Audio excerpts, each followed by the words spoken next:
Second year class के session में हम फर्स्ट थ्योरी पेपर लेंगे। उसमें आपके सेकेंड यूनिट में परिभाषाओं के टॉपिक है और उस परिभाषाओं के क्रम में हम सबसे पहले आज मार्गी संगीत और देशी संगीत के बारे में आपको बताएंगे। पहले मार्गी संगीत ले रहे हैं। मार्गी संगीत कहते किसे हैं? मार्गी शब्द से ही सीधा अर्थ निकलता है एक निश्चित मार्ग, निश्चित दिशा, निश्चित नियम। यानी जो संगीत निश्चित नियमों में बंधा हुआ है, निश्चित शास्त्रों में बंधा हुआ है, वही संगीत मार्गी संगीत है। जो आज हम शास्त्रीय संगीत का स्वरूप देख रहे हैं वो मार्गी संगीत ही था पहले, और धीरे धीरे विकसित होते हुए आज शास्त्रीय संगीत कहलाने लगा। मार्गी संगीत में निश्चित शास्त्र हैं, उनका पालन बड़ी कठोरता से किया जाता है।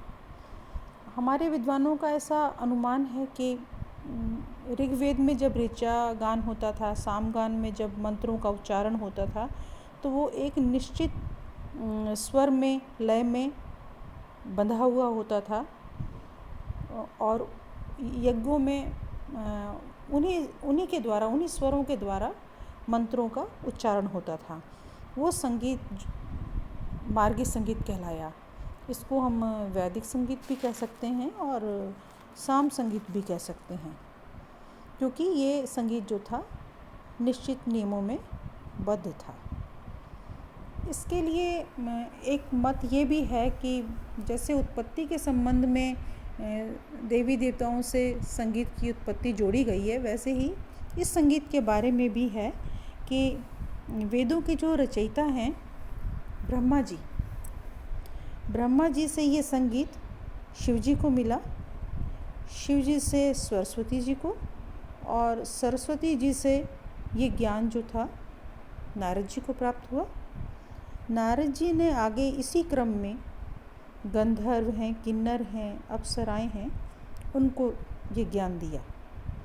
और उसके बाद में ये क्रम महर्षि भरत के पास में आया और वहाँ से आज विकसित होता हुआ धीरे धीरे आज जो हम गा रहे हैं, बजा रहे हैं, इस स्वरूप में पहुँचा।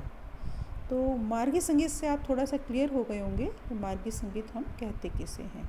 निश्चित नियमों में बंधा हुआ संगीत, शास्त्र में बंधा हुआ संगीत मार्गी संगीत कहलाता है।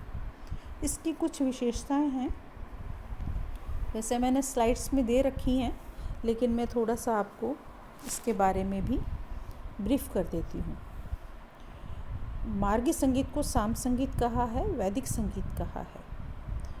मार्ग जो एक शब्द है संस्कृत भाषा का है देखा जाए तो, और उसका अर्थ होता है खोजना, अनुसंधान करना। इसको हम ऐसे भी देख सकते हैं कि जो साधना से, तपस्या से, चिंतन से संगीत बना, वो संगीत जो है मार्गी संगीत कहलाया। यानी चिंतन से हमने जो निश्चित किए शास्त्र, निश्चित किए जो उसके नियम, वही जो संगीत है मार्गी संगीत का रूप उसने लिया। और देवी देवताओं में कैसे आया ये मैंने आपको पहले ही बता दिया है। इस संगीत के बारे में ऐसा कहा जाता है, ऋषि मुनि ऐसा गुणगान करते हैं इस संगीत का, मार्गी संगीत का, कि ये संगीत कल्याणकारी है, शास्त्र के नियमों में निबद्ध है।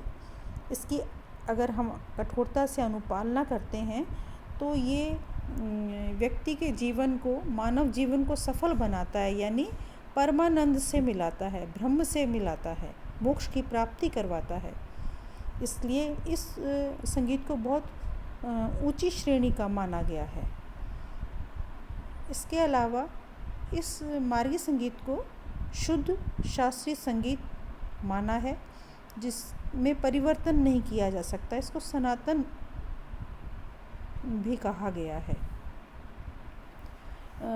इस संगीत के अंदर कुछ निश्चित तालें जो थीं उनका विधान है। ये 5 प्रकार की हैं और पांचों प्रकार मैंने इस स्लाइड में डाले हुए हैं, वो आप ज़रा देख लें, इसको नोट कर लें। ग्राम की भी इसमें चर्चा की गई है, कि षड्ज ग्राम है, मध्य ग्राम है, गंधार ग्राम है, इसमें प्रयोग होता था। ये थोड़ा सा विकसित जब हुआ है संगीत, उस समय की स्थिति है। मार्गी संगीत के लिए ऐसा कहा जाता है कि बहुत विशिष्ट जनों का, जिनको ज्ञान है, जिनको रुचि है, जिनकी साधना है, एक प्रतिष्ठित समाज में जो एक समूह था, वो इसमें रुचि रखता था, वो इसको जानता था और इसके नियमों को गाते समय निभाता था। ये एक तरीके से संस्कारित संगीत है, परिष्कृत रूप है संगीत का, उच्च श्रेणी का संगीत है और इसको क्लासिकल म्यूज़िक भी कह सकते हैं हम। इसके बाद में आता है देशी संगीत, कि देशी संगीत किसको कहते हैं। देशी संगीत में देशी से मतलब ही जनमानस से है, एक जनसाधारण से है, लोक से है। जो संगीत लोक को प्रेजेंट करे, लोक की भावनाओं को सरल से सरल, सहज से सहज भाषा में, स्वरों में गा के या बजा के, जैसे भी है, मतलब हम तक पहुंचाए, तो वो देशी संगीत है, जिसमें नियमों की अनुपालना का इतना कठोर नियम नहीं होता है। इसमें जो शब्द भाषा जो होती है बहुत ही सरल होती है, और जैसे जैसे विकास होता जाता है, समाज परिवर्तित होता जाता है, वैसे वैसे इसमें परिवर्तन की संभावनाएं भी बनी रहती हैं। ऐसा नहीं है कि जो नियम चल रहे हैं उसी में हम कठोरता से उसका पालन करें, पर धीरे धीरे विकास के साथ साथ ये चेंज भी होता रहता है। इसमें एक बड़ी बात ये है, ये विशिष्ट लोगों तक सीमित नहीं रहता है, ये जनमानस से संबंधित होता है। समाज के रीति रिवाज हैं, समाज के वातावरण है, समाज की परिस्थितियां हैं, उन सब को रिप्रेजेंट करता है। उन भावों को शब्दों में ढालकर, स्वरों में ढालकर हम तक आता है।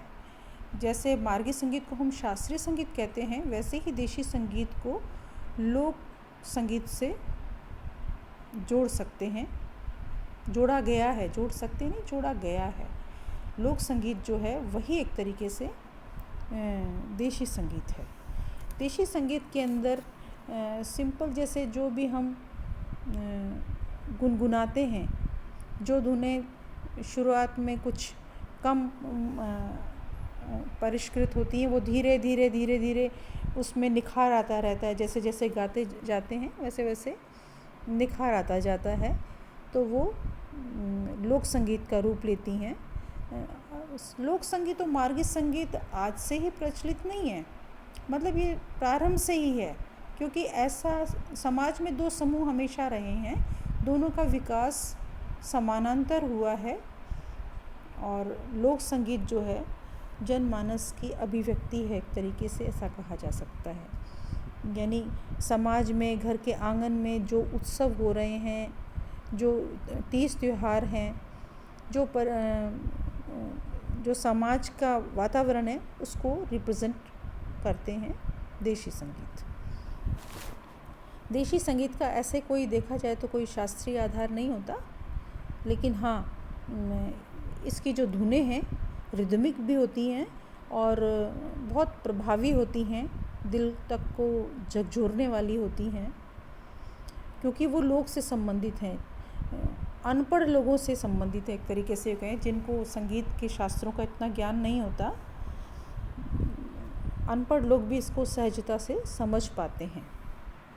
देशी संगीत और मार्गी संगीत के अंदर स्वर और लय का भी थोड़ा सा फ़र्क होता है, कि जैसे मार्गी संगीत मैंने आपको बताया कि मंत्रों का उच्चारण, मतलब एक उसमें साहित्यिक स्वरूप भी उसका बहुत रिच होता है, वैसे स्वर और वैसी ताल। इसी तरह से जो देशी संगीत है वो हृदय की भावनाओं को व्यक्त करता है। मानसिक स्तर में जैसे जैसे बदलाव आते हैं, रुचियों में लोगों के जैसे जैसे बदलाव आते हैं, तो वो चेंज होता जाता है।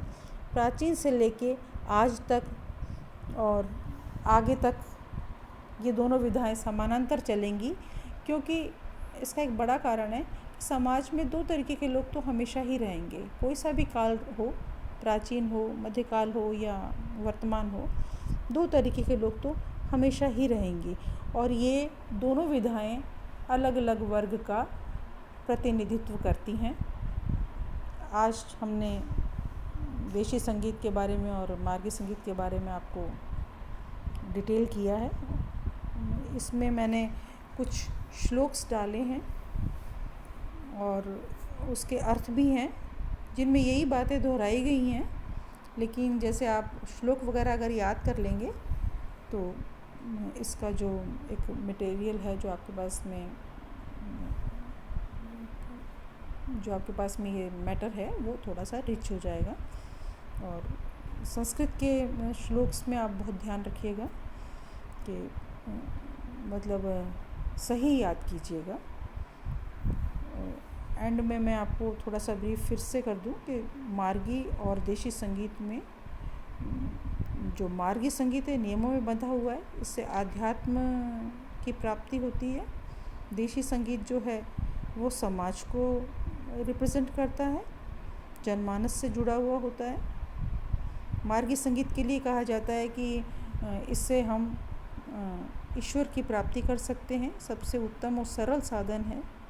लोक संगीत लोक में ही मनोरंजन के तक सीमित होता है।